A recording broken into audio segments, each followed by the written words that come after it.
Good morning, and happy Tuesday. Happy Tuesday.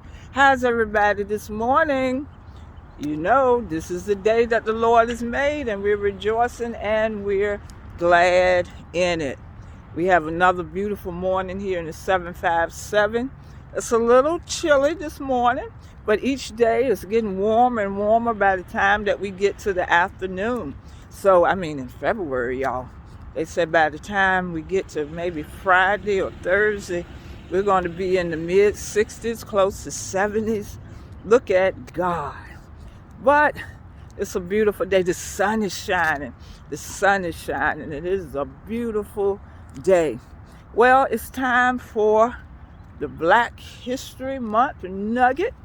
And today it is an African proverb.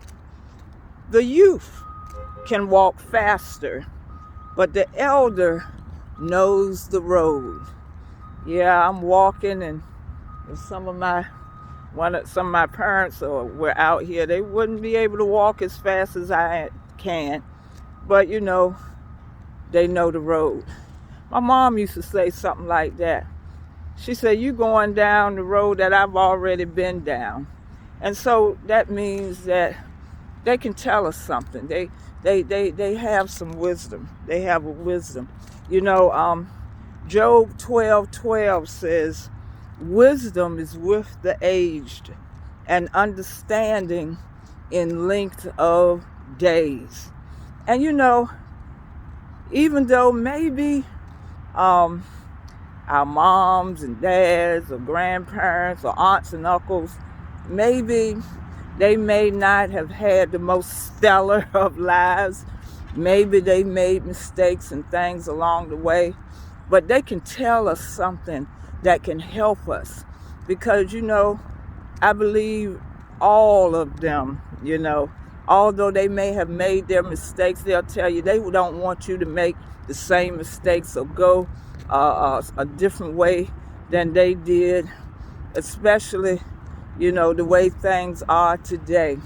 So whoever our elders are, they have wisdom. They have wisdom one way or another. I had an uncle. His name was Uncle David on my mom's side.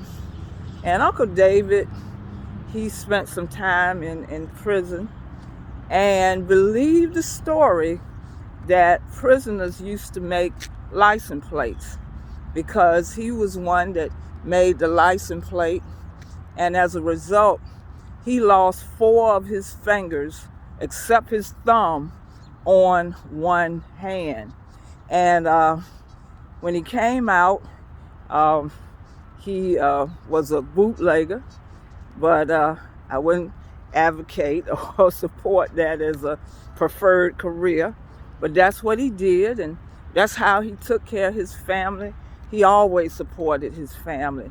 My mom used to cook for him, and when he would come to pick up his food, it always amazed me, because he always had a big wad of money, and he'd take just that thumb, and it just amazed me how he could count off his money with just that thumb on that hand where he had lost all the 4 fingers.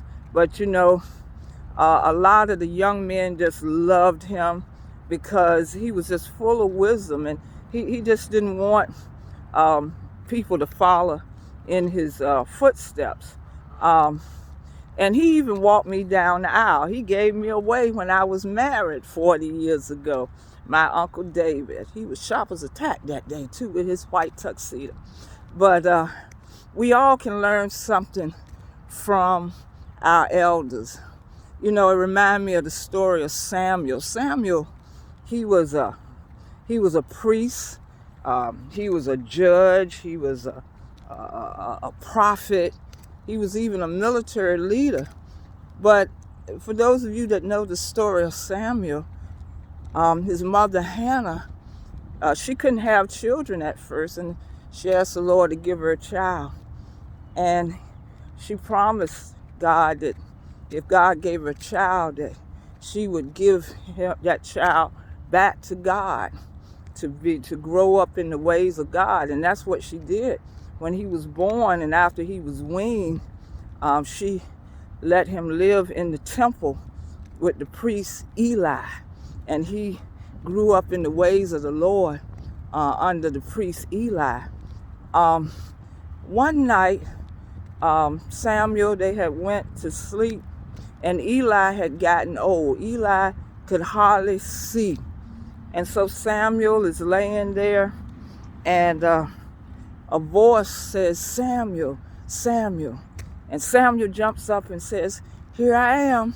And he runs to Eli, and Eli wakes up, and Samuel said, "You called me?" And Eli said, "I didn't call you. Go back and lay down." So a second time, it happened again.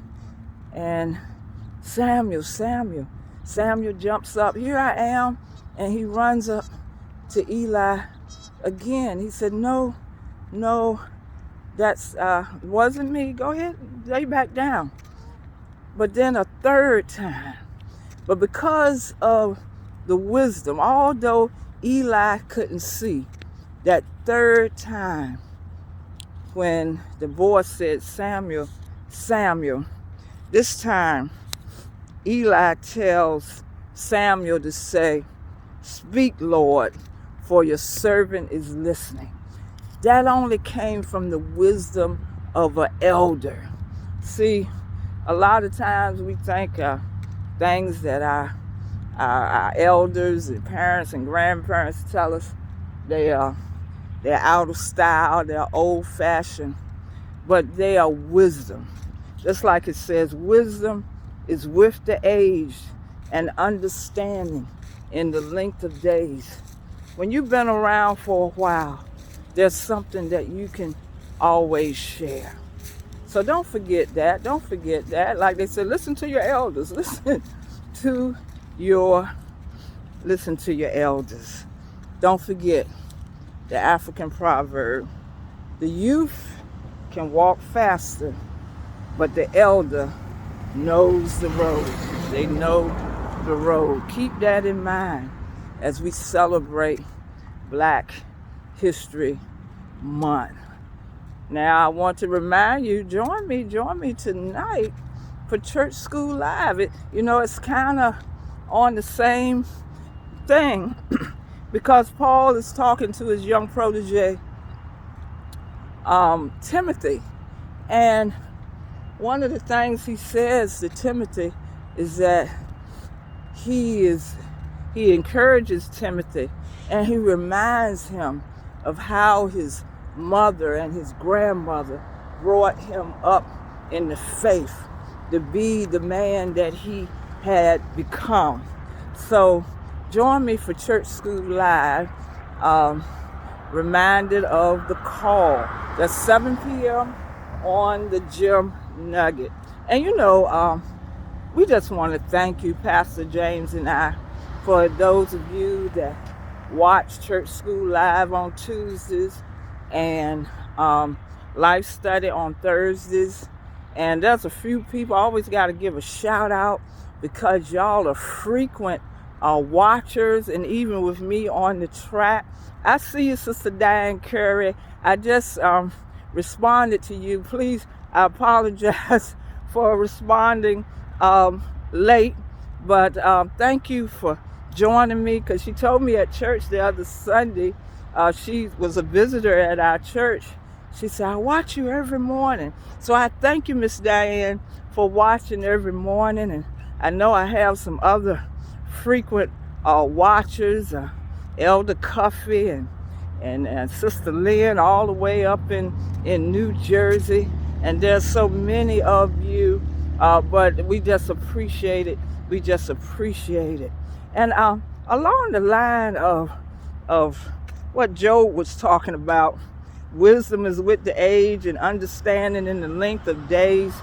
I just want to remind the people that are here in this area that Love Sunday is coming up this Sunday at Graceentwined Ministries. And Pastor James and I, we're going to give a special presentation. We're just going to sit down and we're going to talk about our 40-year journey and about relationships and marriage and how the Word of God has brought us through. And there'll also be a question and answer period at the end. Y'all come on, wear your red, bring your boo, you know. Um, because, some people say, well, why are they doing that? They think they all of that. Well, yeah. If we if God has blessed us to be married for 40 years, and there's something that we can share. And we see a need of that, because even in our own ministry, we thank God for the young couples and those that are thinking about getting married. And we just love it when people say they're going to get married. And we just want to uh, be an encouragement and a guide, because as we look around in our ministry, our son and his wife, they're going on being married about 6 years. And then we had a couple that my husband married about 2 years ago, the Holloways. We had another recent member that joined, and her and her husband, they just celebrated their first anniversary, 1 year anniversary, the Woodards. And that's yesterday. We're going to give a shout out and congratulations to the brand new couple that got married yesterday, the Wilsons, Shawana and Terrence. Now, I need y'all to be, I'm gonna just shout y'all out. Y'all need to be there Sunday. Y'all just getting married, I tell you. Now, they might be still celebrating the honeymoon. All right. Okay, we got the school announcements going on, because y'all know I be walking around the school. But I'm just giving a shout out to those special couples, because this is the month of love, and those of y'all. And we're going to have other people that have been, married for a length of time. We are also blessed with people, even in our church family, that have been married for a good long while. So it's just going to be a wonderful time of sharing. And so if you're in this area, we invite you to Love Sunday. We're going to have it all. It's going to be looking Valentine-y in there. Of course, there'll be some surprises. So we just invite you because we all in this together. And especially, we have a responsibility. Those of us that are older and that have experienced some things, we have a responsibility to be a guide to even the younger ones. This sounds funny. I'm thinking, okay, I'm an elder now. Okay, but when you got children, grown children and grandchildren, I guess you are an elder. Okay, don't mean I'm real old, but we are elders. So y'all be blessed, and don't forget the proverb: the youth can walk faster, but the elder knows the road. Y'all be blessed. I'll have another Black History Month nugget for you tomorrow. Stay tuned. Bye-bye.